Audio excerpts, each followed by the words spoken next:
Hello खुलुमबाय बयखौबो आंनि गोसो गोरबोनिफ्राय रंजालि बैसागुनि बयखौबो खुलुमहरनाय थाबाय।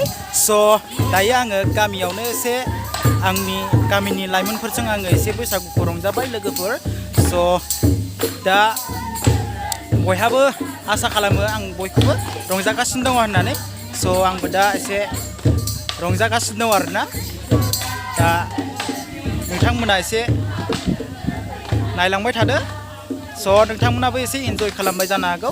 स' नोंथांमोना एसे लोंबाबो जाबाबो स' नोंथांमोना एसे धैर्यआव था जाहाथे माने जाला मोनलायै दाजा नोंथांमोना।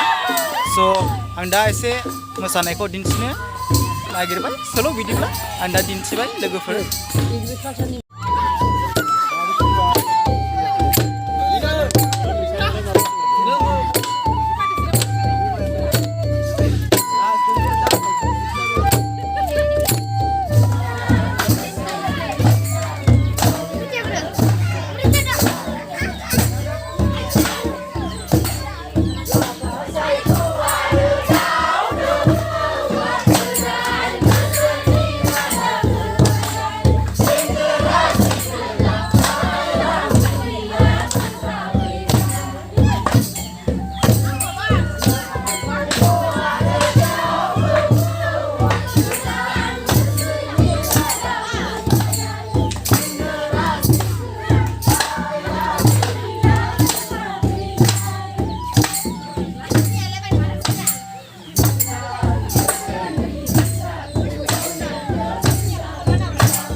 Ada kan alas. Hah? Ada kan alas.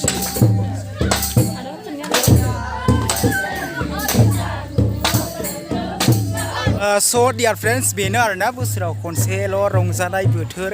स' मोजाङै मोजां रंजानांगौ, मोजां फोजोबनांगौ दे लोगोफोर।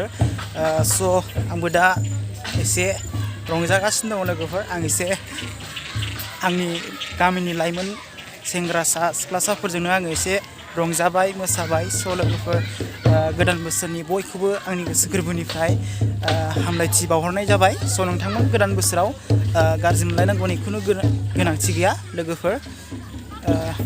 स' दा बिदिब्ला आङो नोंथांमोननि सिगाङाव जागायनोसै लोगोफोर। एसे नायलांबाय थादो। स' इन्जय बयबो खालाम।